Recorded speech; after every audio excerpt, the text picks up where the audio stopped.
been a whirlwind couple of years for best-selling author Rebecca Yarros. Rebecca Yarros. Rebecca Yarros. Rebecca Yarros. It's wild. It's wild. I have been thinking about the Empyrean series non-stop lately. I want to talk about the Empyrean series real quick. Screaming, crying, throwing up, it's fine.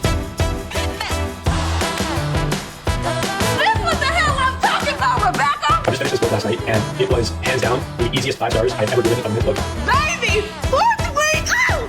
Lord! Girl, I feel like Christmas just came early. Forget Halloween! Book talk is amazing. It's the last really area that publishers can't influence. There's no marketing, it's all word of mouth, it's all reader driven. The fantasy genre has gone viral on TikTok, generating more than 664 million views on the book title alone. I've been wanting to tell you for forever that when I finished the second book, I just cried for so long. I felt so connected, and oh my God, you broke my heart.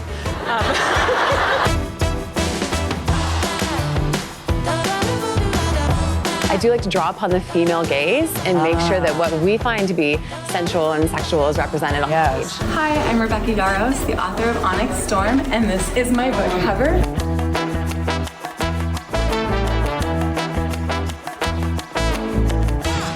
A lot of people saying how it's brought them back to reading is probably the most humbling. Like, I'm speechless. I don't even know what to say besides thank you when they say that. I'm really excited there's a whole new group of readers though.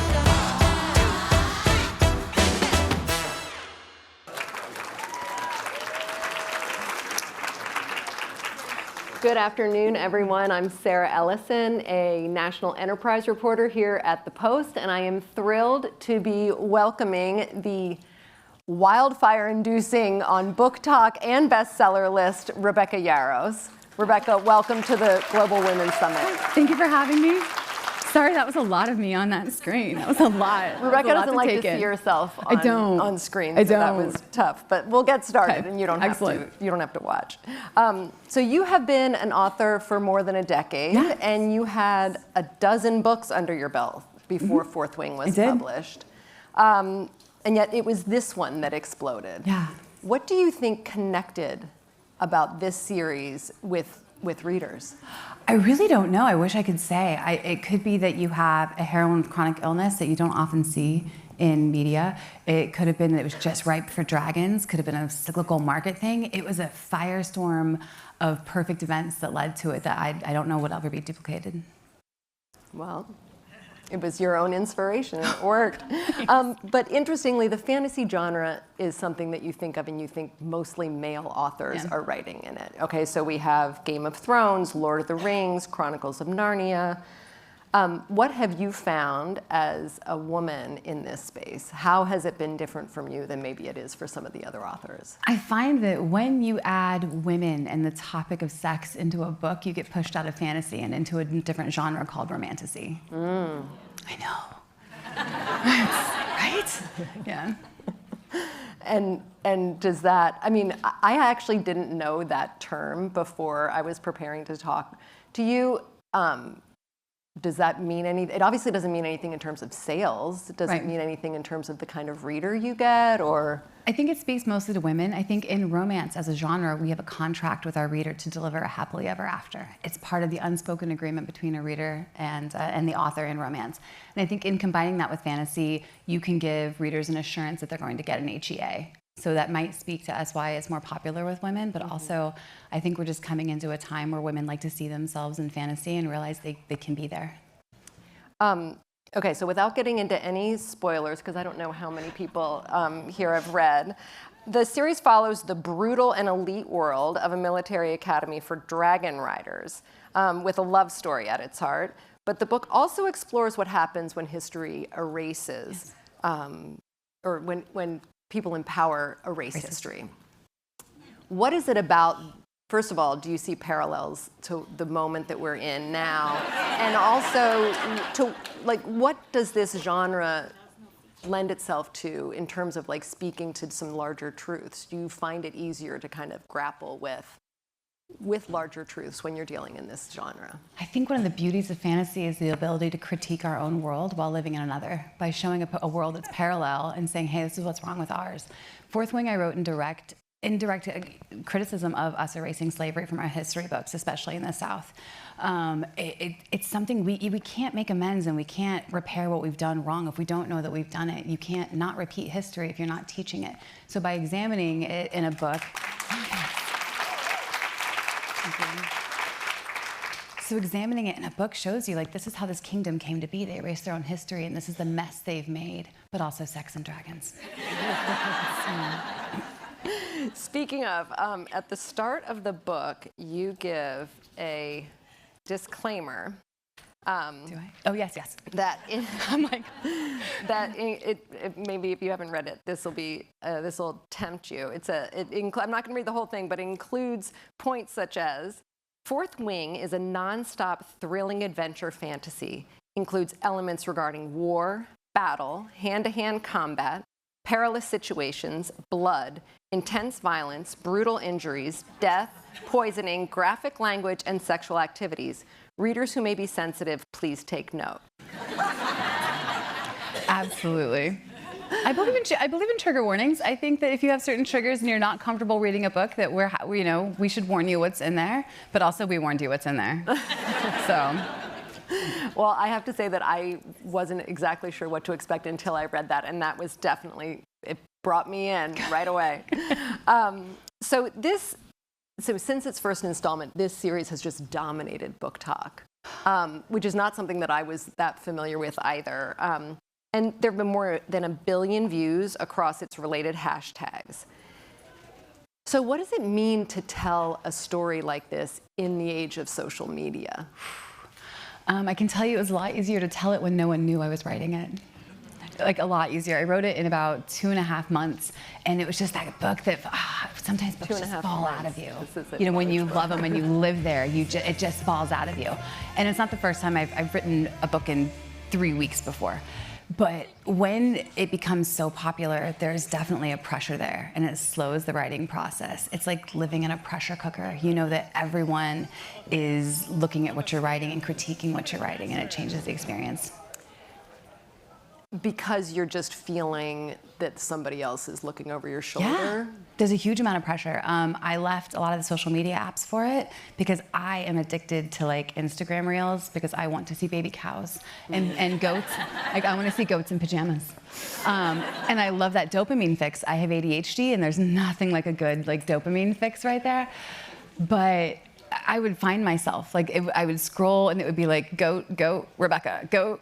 And it's not healthy for anyone to stare at themselves that much. Like, it's like living in a fun house. It just distorts, like, how you see yourself, so.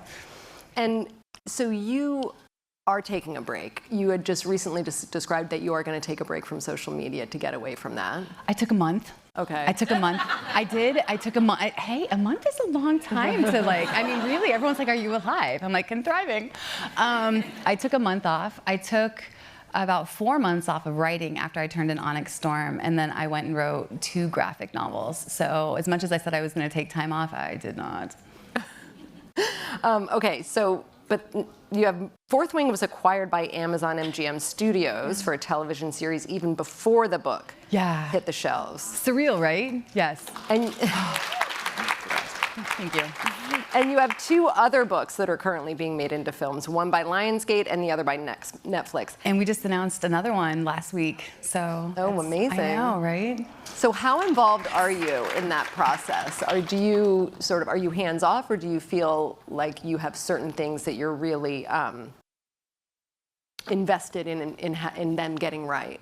When it comes to Fourth Wing, I'm as invested as I can be, especially since I'm still in the middle of writing it. I have a great relationship with the producers, with Amazon, and with the showrunner. Meredith will call and ask me, like, hey, is this in canon? And I tell them that my job is to tell them how they want to do what they do while staying in canon. Like, you have to trust your partners, and they're really, really wonderful at what they do. So my job is just to make sure if they want to, they can stay in canon. And is there anything that you feel like that the visual medium will do that the books can't? I can't wait to see the dragons. Like, I feel like it'll give some, like, some scope to how big the dragons really are, because I think some people think they're small. They're not small. They're very large dragons, so I'm excited for that. And so when you think about this world, is there one detail that you absolutely need to see come to life? I need to see, I want to see the romance. I want to see real chemistry between the actors, and I need them to not whitewash Satan. That's the biggest point. Okay, so on top of books, TV, movies, you are the mother of 6. I am. I know, it's like you guys are doing their Christmas list or something. It's okay, we got it. So I know there are a lot of mothers in the audience wondering how you do it, but what have you learned about being the kind of author that you are and also showing up as a mother? Okay, so how I do it. First, I wrote at night while my husband was in the military and deployed. That's how I started. So I really would carve time out with my fingernails. But I will say that I don't think men get asked that question as much, like how do you have a powerful career and raise your children? Fair. And so I'm gonna give you the answer.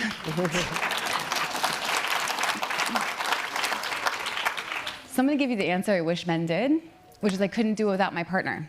My husband got out of the military, he served 22 years, and he runs our family so that I can be here. And if he wasn't running our family, I could not give my full devotion to what I'm doing. I would always have one worried eye on the family.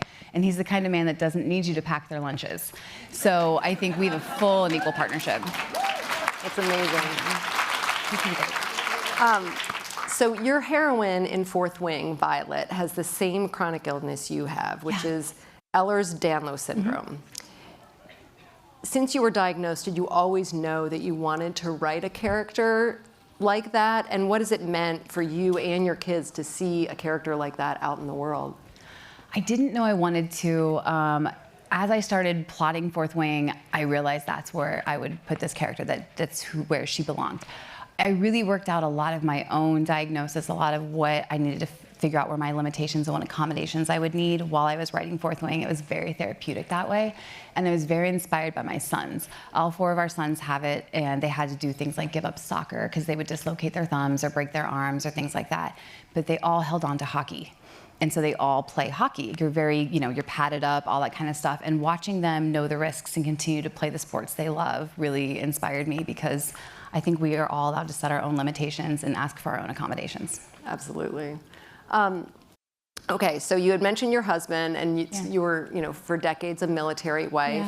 Yeah. And this is a book about a military college. Yeah. But what has the experience, what has that experience?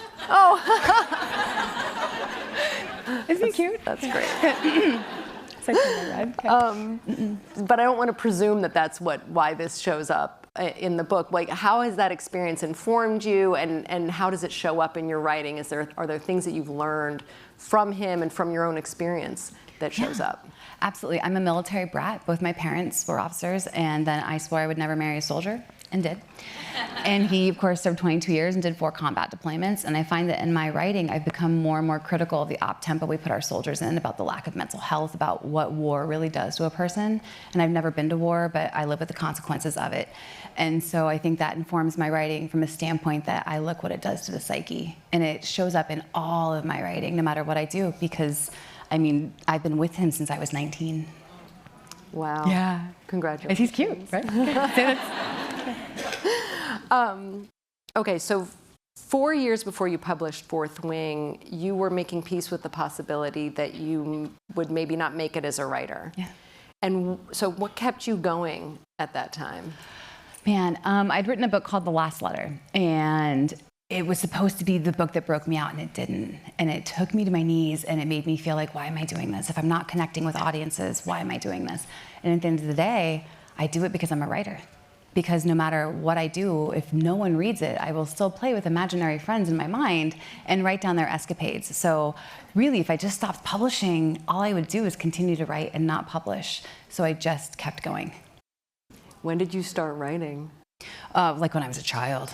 Like I was a kid, and then when I wrote all through elementary school and into high school. I wrote a novel about a fictitious Ebola outbreak that was engineered by the US government as population control.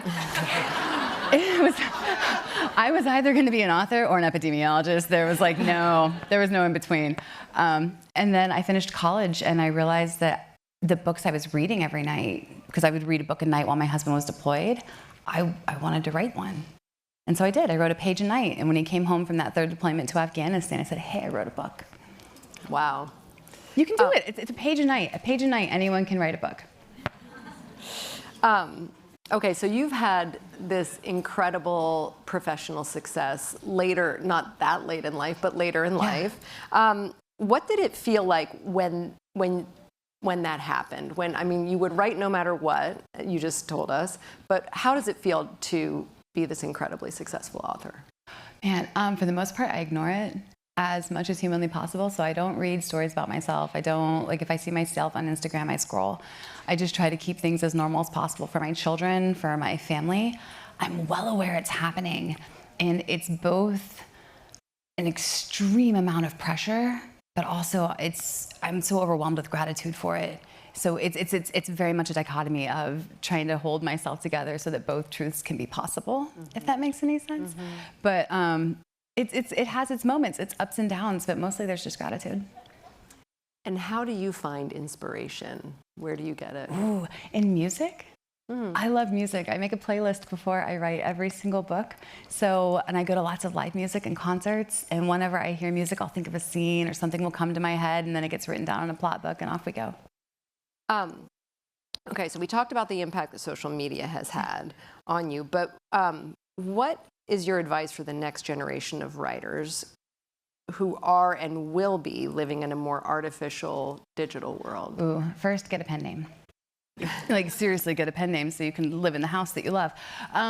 Secondly, I think, are you speaking like artificial intelligence? Is that what you mean when you mean an artificial world? Yeah. Oof. I would say that as discouraging as it can be in a world that is prevalent with AI right now, it will never replace human emotion. And what role writing is pouring our human emotions into a book so that we can speak to the universal truths in everyone, whether that's love or agony or courage.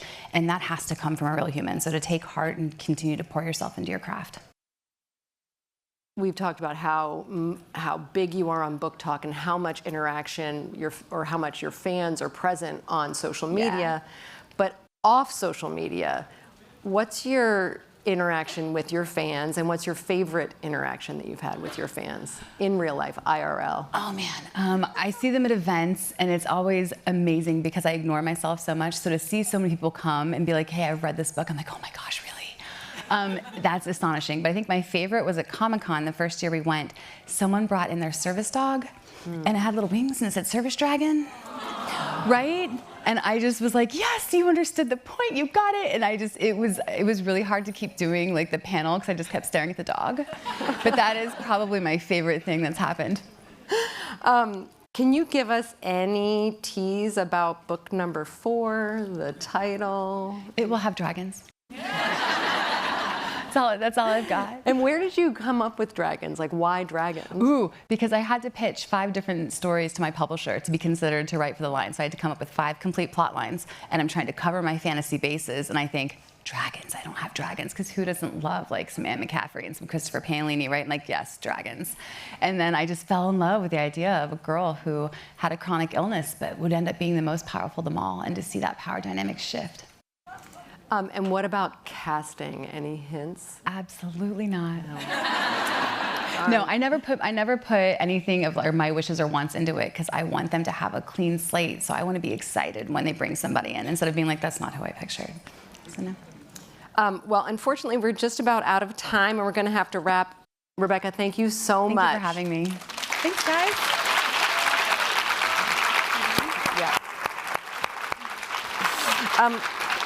Coming up next, we are going to have the president of Utah Valley University sharing her powerful message on coming together in a time of grief.